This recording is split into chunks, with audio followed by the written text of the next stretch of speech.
Parei de programar por 6 meses e voltei como um desenvolvedor melhor. O esgotamento que quase acabou com a minha carreira, mas me afastar me deu algo que eu nunca esperava: clareza. Bom, galera, a gente sabe que saúde mental é um assunto diverso, está envolvido em diversas áreas do trabalho, do mercado de trabalho, né? Então, não é uma coisa exclusiva nossa, mas a gente sabe que para quem trabalha com TI tem assim uma recorrência por causa da exigência de prazo, né? Os deadlines apertados muitas vezes, exigência por qualidade, exigência por estar sempre, né, atualizando e atualizado. Então é uma área que exige muito, né, dos profissionais, e vez ou outra você vê falando aí de questões relacionadas à saúde mental, né? Então eu achei esse texto aqui, eu acho que vale a pena a gente dar uma lida nele. O texto do desenvolvedor de aplicativos móveis e 5 minutos de leitura do dia da gravação desse vídeo foi postado há 2 dias atrás. Fonte Copilot. Acho que mandou fazer imagem por IA, né? Ficou bonito até. Vamos lá. O ponto de ruptura.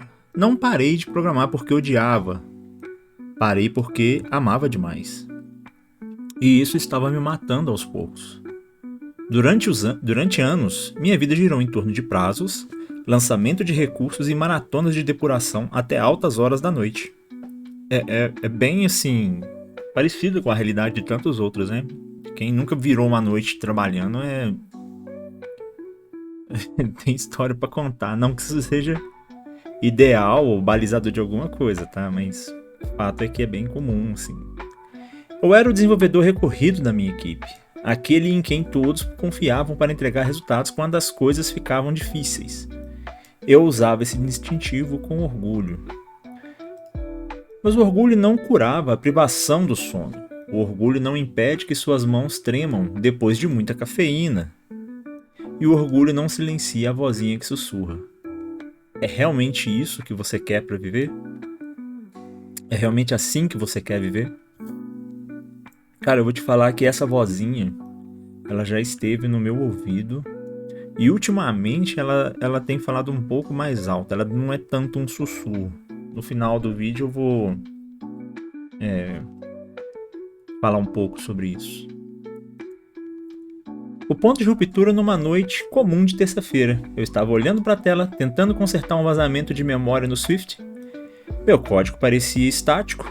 Eu não conseguia pensar, não conseguia me concentrar, nem me importar.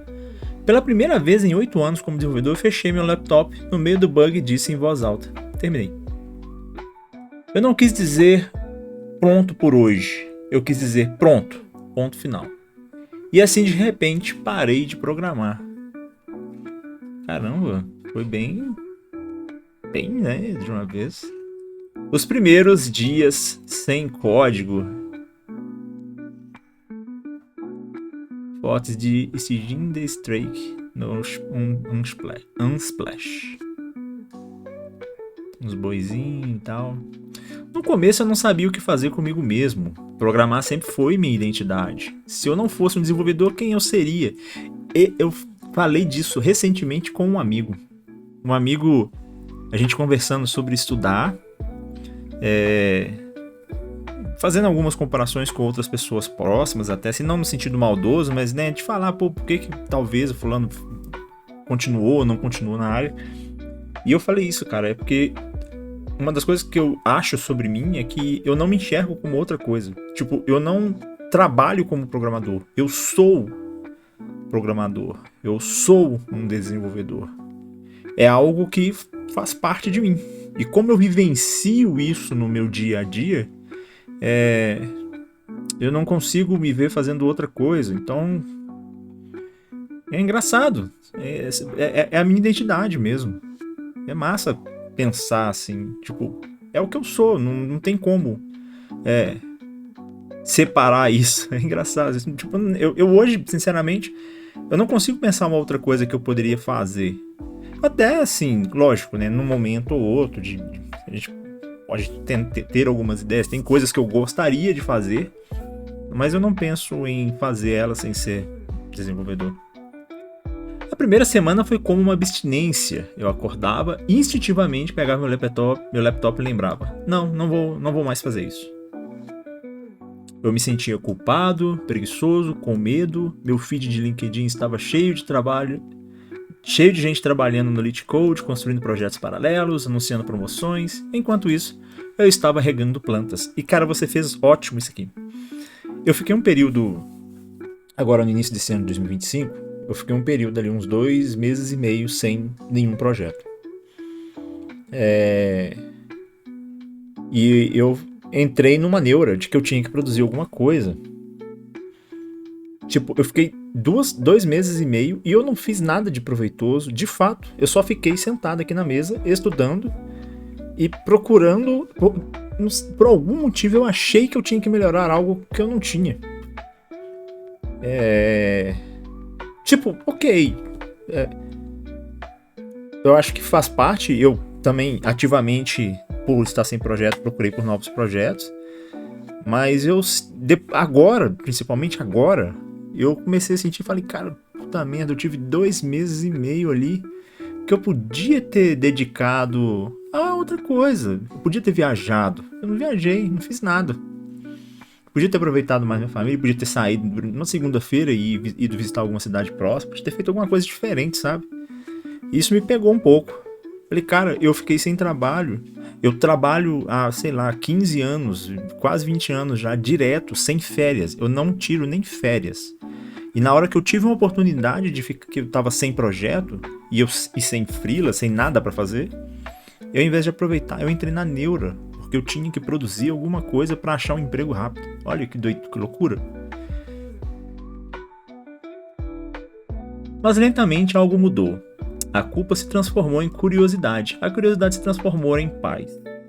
Pela primeira vez em anos, tive noites livres, fiz longas caminhadas, li livros que não tinham nada a ver com programação. Cozinhei mal, queimei muito arroz, mas foi divertido. Parecia estranho, quase errado, mas de uma forma que eu não conseguia explicar. Também parecia uma cura. Cara, e pelo texto me parece que foi, viu? A vida além da tela. O mais surpreendente não foi o que fiz naqueles 6 meses, foi o que não fiz. Não pensei em frameworks, não pensei em GitHub, não abri o Xcode nenhuma vez. Em vez disso, comecei a perceber a vida fora do editor de código. Consertar um pneu furado me ensinou mais paciência do que corrigir erros. Aprender a cozinhar me ensinou o processo de iteração. Passar tempo com a família me lembrou que os prazos são temporários, mas as pessoas são permanentes. E aqui está a parte estranha. Mesmo que eu não estivesse programando, eu ainda estava aprendendo a ser um desenvolvedor melhor. Porque programação é solução de problemas, e solução de problemas está em todo lugar. O medo de voltar. Por volta do 5º mês, o medo começou. Se eu estiver ficando para trás, e se a indústria estiver seguindo em frente sem mim, e se eu estiver esquecido tudo. Imaginei abrir o Xcode e me sentir um completo iniciante novamente. E, sinceramente, esse pensamento me apavorou. Mas outra parte de mim estava curiosa. Teria um intervalo destruído minhas habilidades ou aprimorado? Então, uma manhã, 6 meses depois daquela terça-feira à noite, abri meu laptop. Primeira linha de código após 6 meses, foi assustador. Abri um pequeno projeto paralelo, um aplicativo simples de tarefas que eu havia abandonado meses antes. Eu esperava confusão, ferrugem, frustração. Em vez disso, algo mágico aconteceu. O código fazia sentido. Mais sentido do que antes. Os erros de arquitetura me chamaram a atenção. Eu conseguia ver claramente o que precisava ser corrigido. Era como se o meu cérebro tivesse refatorado silenciosamente enquanto eu estava fora. O primeiro bug que eu resolvi, um com o qual eu estava lutando há dias antes de desistir. Eu resolvi em menos de 1 hora. Eu ri alto. Espera aí, eu melhorei por não programar? Por que a pausa me fez melhor? Olhando para trás, aqui está o que mudou durante esses 6 meses. Perspectiva. Quando você está muito próximo do código, tudo parece uma questão de vida ou morte. Dê um passo atrás e você perceberá, é só código.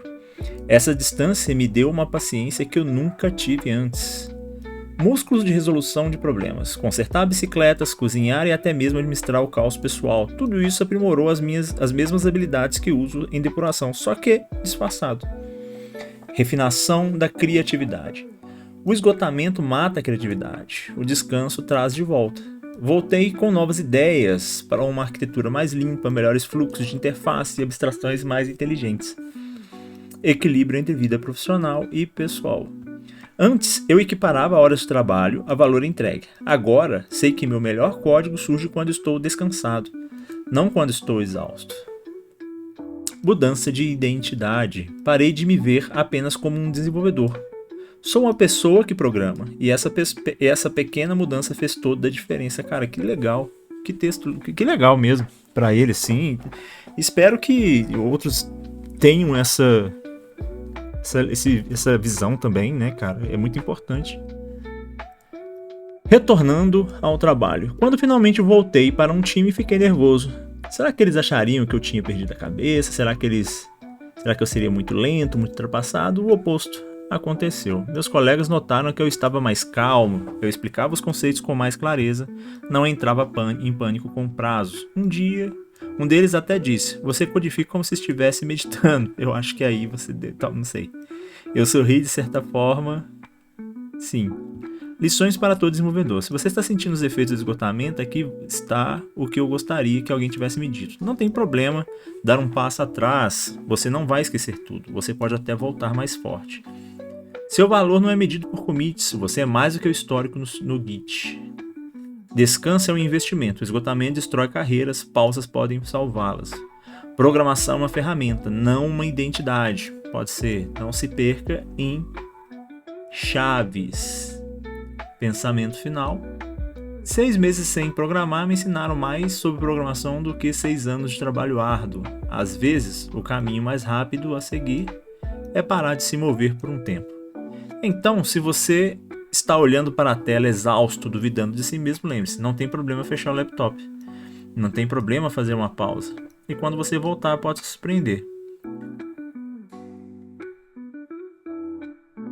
Aqui ele faz um agradecimento fundador, que eu sou Nil, queria reservar um momento para agradecer por ter me lido até o final e por fazer parte dessa comunidade. Você sabia que esforço, milhões, enfim.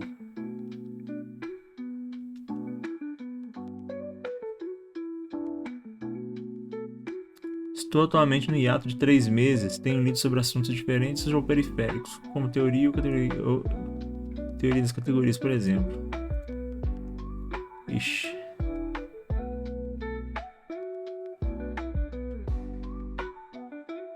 Texto em inglês.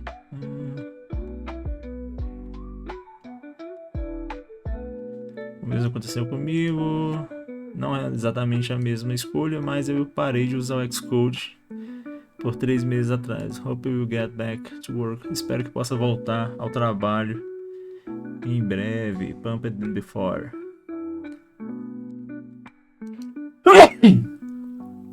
Eita, perdão. Bom, cara, assim, sobre a palavrinha lá que tava a vozinha, né, falando sobre parar um pouco e tal, né, realmente assim que você quer viver, isso aqui tem acontecido um pouco comigo. Começou como um sussurro e virou uma voz, do ponto que eu, por exemplo, eu me desapeguei da parada da promoção, por exemplo. De querer crescer na carreira e ser reconhecido e se tornar um especialista e depois um manager, alguma coisa nesse sentido. O período que eu trabalhei trabalhando exclusivamente para a gringa, sem ter uma empresa brasileira, foi um pouco por causa disso. Foi um pouco do, cara, se eu vou ficar fazendo isso repetidamente, não vou ter nenhum tipo de promoção e eu vou continuar só fazendo isso, então que seja ganhando em dólar. Foi um pouco disso, sabe? Não teve nada do tipo, não, vou trabalhar pra gringa porque é um sonho, não sei o quê. Eu nunca pensei exatamente nisso. Eu sempre, nesse caso em específico, lógico que eu queria aprender a falar inglês e estudei muito pra isso, mas foi uma questão 100% motivada pelo desânimo das empresas brasileiras. Eu acho que, cara, e isso é uma questão muito séria, na verdade. Eu acho que as empresas brasileiras elas oferecem muito pouco recurso para quem é desenvolvedor trabalhando para empresa no Brasil hoje. E eu falo isso abertamente, inclusive trabalhando para uma empresa brasileira, tá? Apesar de que eu não tenho nada a reclamar da empresa atual, para deixar muito claro. Mas é um fato que eu acho que toda companhia tem que ter um olhar um pouco mais assertivo e sério nesse assunto. Porque empresas brasileiras estão perdendo grandes profissionais para empresas estrangeiras, entendeu? Óbvio, tem aqueles que preferem trabalhar para o Brasil, não gostam de falar outra língua ou não sabem falar outra língua. Tem uma série de questões aí. Mas se você olhar para grandes desenvolvedores e grandes programadores hoje, se você perguntar na galera, eles vão falar, eu prefiro trabalhar para fora. E eu acho que isso é muito devido a esse cenário um pouco caótico, né, no sentido de você tem uma atmosfera de exigência e de trabalho muito robusta, né, de exigência todo dia. E eu nem estou falando de preparo emocional das empresas, eu estou falando realmente assim, e você oferece muito pouco em troca. E se for olhar salário por salário, cara, sempre o salário lá de fora vai ser mais atraente. Isso aí não tem dúvida. Existem as vagas, entendeu? Existem as posições, existem. Então acho que isso é um ponto muito sério, cara. E sobre a atitude dele em querer parar durante um período, cara, é uma atitude de coragem, sem dúvida nenhuma. Eu sei que nem todo mundo tem a oportunidade de fazer isso. O texto é em inglês, logo subentende-se que esse cara provavelmente não é brasileiro, ele é americano, e o estilo de vida lá é diferente. Então lá eles são educados a guardarem dinheiro, eles têm uma educação financeira diferente da nossa. Enfim, tem uma série de coisas que são diferentes da realidade da grande maior parte dos brasileiros. Mas são outros 500, aí vai estudar, vai tentar adquirir independência financeira e tal. Mas é uma realidade diferente. É igual eu tô falando, eu parei por 2 meses e meio. E eu só consegui pensar em trabalho, cara. Eu tenho que voltar logo, eu tenho que voltar a trabalhar, não posso ficar para trás. Fiquei estudando para não perder a prática, para não perder, né, o jeito ali rápido. Então, assim, é uma situação bem difícil de monitorar, né? Se a gente for parar para pensar a grosso modo. E é uma parada, assim, cara, que eu acho que a gente tem que ter mais atenção a isso. A gente tem que ter atenção ao esgotamento. A gente tem que ter atenção a... Pô, cara, se eu não tô bem, faz sentido continuar? Faz sentido eu ficar me esforçando e me colocando em uma situação de estresse maior? Não faz sentido dar um tempo, eu parar e dar uma descansada? Que seja por um mês? Poxa, eu acho que tudo é muito lógico, depende de uma série de coisas, nem todo mundo tem a mesma oportunidade, mas, cara, é algo que a gente tem que pensar assim. Eu acho que, principalmente hoje em dia, com essas questões de saúde mental cada vez mais evidentes, eu acho que são coisas que a gente tem que pensar assim. E, cara, excelente texto, que bom que pra ele foi bom. É engraçado porque às vezes quando eu tô com algum problema e eu dou uma levantada e vou, né, fazer outra coisa, vou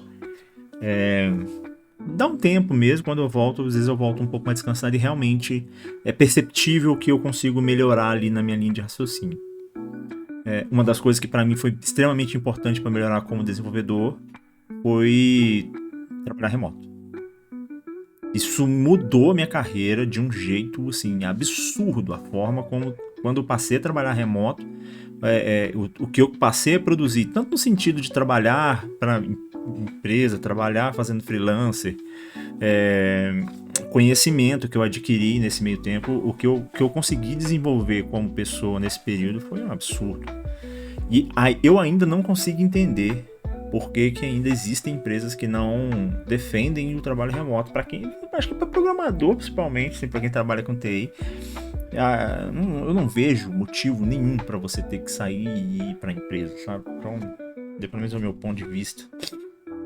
Entendo que talvez seja um ambiente um pouco arcaico e né, tradicionalista, mas para mim, particularmente, não faz sentido nenhum.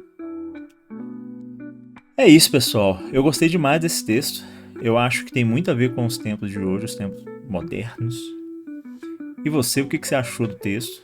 Você gostou? Como está a sua saúde mental? O que você faz para dar um tempo? Você vai na academia, faz uma caminhada, dá uma disfarçada? No que você faz? Deixa aqui nos comentários. O canal tem sempre agradecendo vocês aqui, quem assiste os vídeos, pelo crescimento. Eu sei que ainda não sou nada no cenário de YouTube, mas pô, tá ver os númerozinhos subindo ali, a galera assistindo e comentando, e mais importante pra mim é a troca de ideia, cara. Eu não é só pelo engajamento, óbvio que eu quero que as pessoas engajem, mas é pela troca de ideia, cara. Eu tenho tido excelentes comentários, eu tento responder todos eles, né? Então, assim, eu leio todos pra vocês terem. Até os de zoeira eu vou lá e leio. E é muito legal. É muito legal. Eu tô realmente bem satisfeito. Não preciso. Lógico que a gente, né, velho, que a gente tá produzindo conteúdo. Eu não tenho esse sonho de ser um youtuber, mas é massa ver o negócio crescendo. Então, deixa aqui no seu curtir. Deixa o seu comentário aí, escrevendo o que você tá passando, se você tem alguma questão, pode se abrir pra gente. E não esquece de curtir, de se inscrever no canal, né? No mais, valeu!